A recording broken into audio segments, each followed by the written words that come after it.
Com chupeta. Já aqui temos a doutora Clementina Almeida. Olá, doutora, como está? Boa tarde. Bem-vinda. Muitíssimo obrigado. Tchan. Peço desculpa. Parecias a Ellen agora.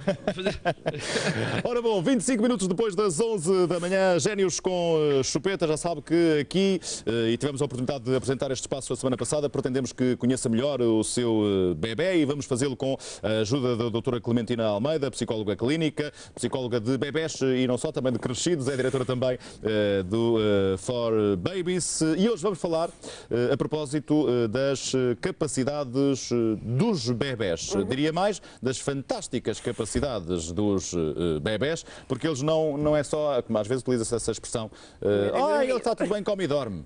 Come e dorme. Mas há outras capacidades, não é? E então? A verdade é que quando estamos no primeiro ano, essencialmente, quando vemos um bebê e pensamos que pronto, é come e dorme e está tudo calmo e não se passa nada, a verdade é que dentro daquele cérebro se está a passar milhões de coisas, não é?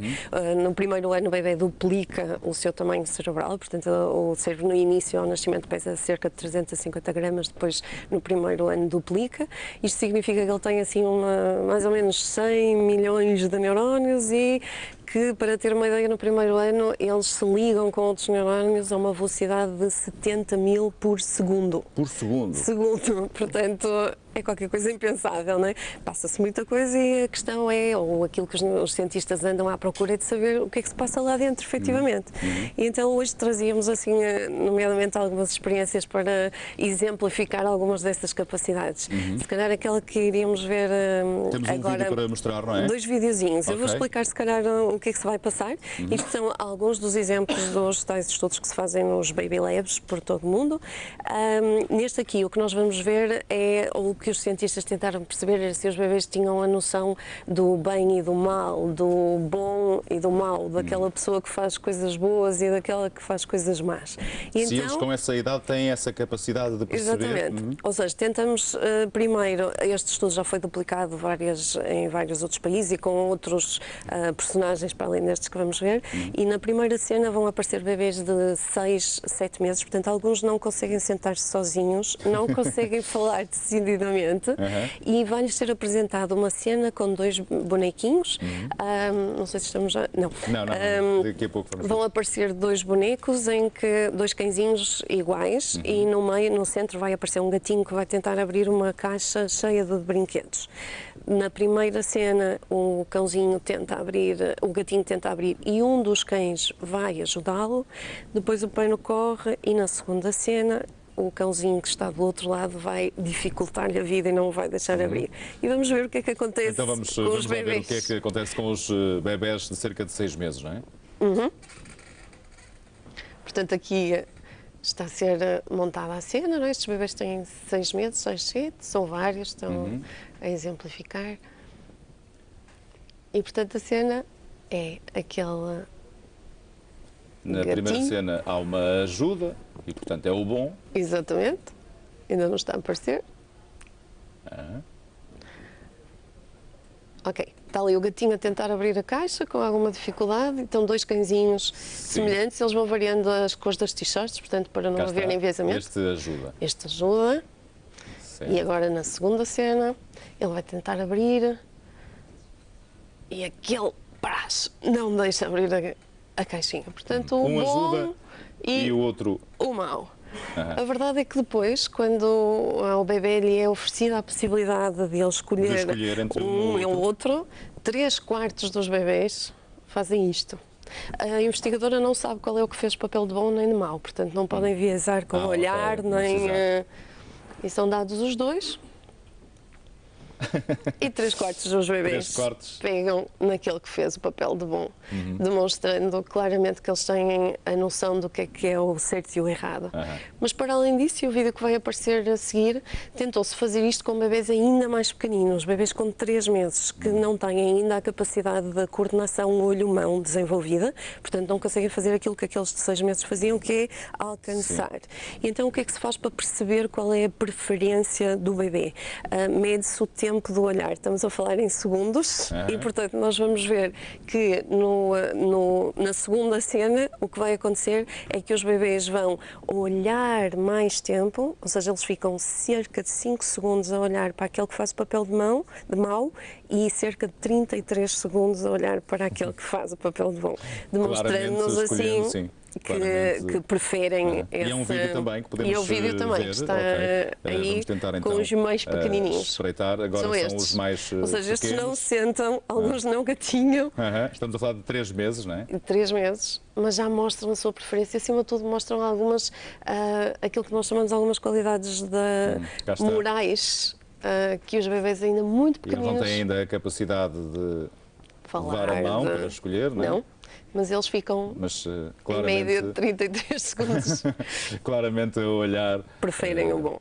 Muito bem. Não é? Portanto, com este estudo, de facto, começamos já por perceber que muito pequeninos os bebés conseguem já ter uma noção do bom e do mau. O Não é? que são ideias muito complexas, não é? Porque estamos Claro. a falar de moral, de coisas que à partida pensaríamos que bebés tão pequenininhos não conseguiriam distinguir. Portanto, efetivamente passam-se coisas muito interessantes dentro da cabecinha deles, não é? Portanto, para os pais há que ter muito cuidado.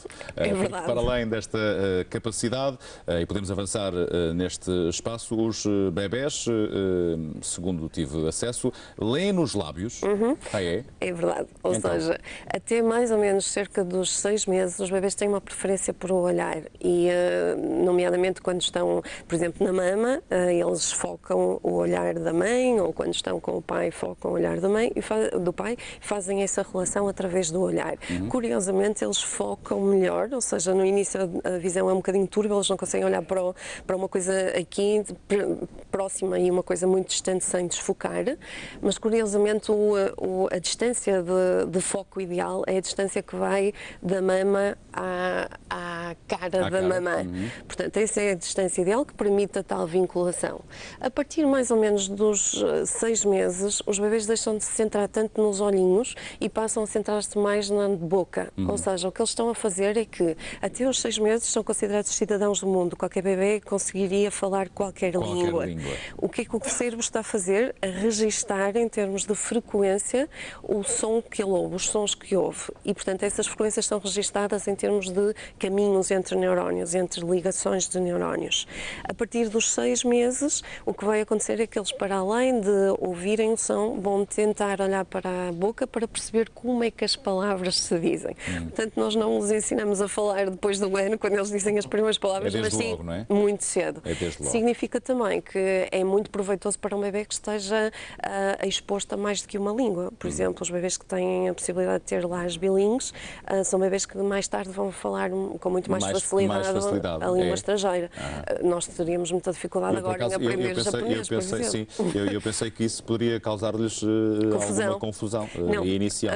Não, e é fácil de perceber. Se eu imagino, por exemplo, eu tenho várias formas de dizer a mesma coisa. Eu posso dizer água e mostrar o copo com água, posso dizer bumbum, ou posso dizer Isso não se deve dizer, aguinha. Antigamente pensava-se que não. Hoje em dia a ciência diz-nos que o chamado babbling, que é o falar em tom de bebê, o bebênhês, é produtivo e está correlacionado com o maior vocabulário aos 3, 4 anos de vida das crianças. Portanto, deve-se falar, acima de tudo. Tudo bem. E amplificar muito o vocabulário. Muito, muito. E para a mesma coisa, Várias palavras, descrição o mais completas possível. Não pensar que os bebês não percebem e não estão a ouvir. É muito ao contrário. Estão a registrar tudo. Essa é que é a questão também importante. Eu não sei se vamos ter tempo para abordar todas estas questões, mas vamos continuar só com mais esta questão, que é os bebés são excelentes detectores da treta. Verdade. Então, portanto, não convém estar ali a inventar muito, não é? Exatamente. Não pensem que conseguem enganar, porque a propósito de mais alguns estudos, já com mais velhinhos, 9 9 e 12 meses, há uma cena em que um adulto mostra um entusiasmo fantástico ao abrir uma caixa que não tem nada lá dentro, e noutra cena, e alguns bebês estão expostos a essa cena, outros bebês estão expostos a uma cena em que o adulto mostra um entusiasmo, mas de facto existe lá um boneco, uma coisa que seria atrativo para os bebês. No segundo momento, os primeiros adultos tentam carregar num interruptor com a cabeça para dar luz, que seria algo estranho, mas pronto, que os bebés estão a aprender, por isso Claro. é tudo possível. E o que acontece é que os do primeiro grupo em que eles mostrou aquele entusiasmo sem nada na caixa, não tentam ir com a cabeça deles lá acender a luz, mas os segundos sim, ou seja, os segundos confiam naquele adulto porque acharam que aquela reação tinha sido razoável e, portanto, confiam que de facto aquele interruptor se acenda com a cabeça. Sim. Eventualmente teríamos um vídeo para mostrar a esse propósito. Não sei se não, acho que não havia este vídeo. Não temos. De qualquer forma, eu vou deixar ainda este tema em aberto para que na próxima semana possamos de novo abordar esta questão. Muito curiosa a propósito das fantásticas capacidades dos bebés. E em jeito de conclusão, Clementina Almeida, gostaria que deixássemos um rodapé a propósito daquilo que hoje falamos e que tem a ver com a percepção do bom e do mau, primeiro. Não é? Ou seja, algumas Isto no noções sentido morais. de que os educadores, os pais, tenham bem a noção quem têm pela frente, não é? Sim. E que tudo o que estão a fazer Sim. está já A produzir efeito. a produzir efeito. Sim. Ajuda Aliás, a formar, não é? costuma-se dizer que, por exemplo, as crianças não aparecem com dificuldades de aprendizagem na primeira classe, nem no pré-escolar. É um longo caminho até lá e, portanto, tudo aquilo que é feito no primeiro ano, embora pareça que não prestamos muita atenção, ou seja, prestamos mais atenção a se estamos a fazer os deveres da forma correta ou se estamos a obrigar a fazer isto ou a não fazer aquilo, mas, na verdade, tudo aquilo que se faz no primeiro ano é que vai ser a fundação daquilo que vai acontecer para a frente. Portanto, uma criança não chega à primária com dificuldades, as dificuldades já vêm de trás e, portanto, se calhar em nota de rodapé é muito importante este primeiro ano, é muito importante a relação dos pais com o bebê, ou seja, não ficarem a olhar sempre para a televisão, como acontece muitas vezes, porque a televisão não reage e a cara da mãe e do pai reage, não é? E, portanto, promover algum tipo de estimulação no sentido de mostrar experiências novas. Muito bem. Muitíssimo obrigado, De doutora nada, só que Clementina. agradeço. Já sabem que todas as sextas-feiras temos este espaço, Génios com Chupeta, com a doutora Clementina Almeida. Podem saber mais no Facebook, por exemplo, do For Babies, em www.facebook.com/We Do Care for Babies. Estão, de resto, os endereços no ecrã para que possam saber mais. E para a semana voltamos então a abordar esta questão das fantásticas capacidades dos bebés, ainda no primeiro ano de vida. 37 minutos depois das 11, a doutora Clementina faz parte desta equipa fantástica do programa Grandes Manhãs, que agora, atenção, conta com mais 5 elementos fantásticos.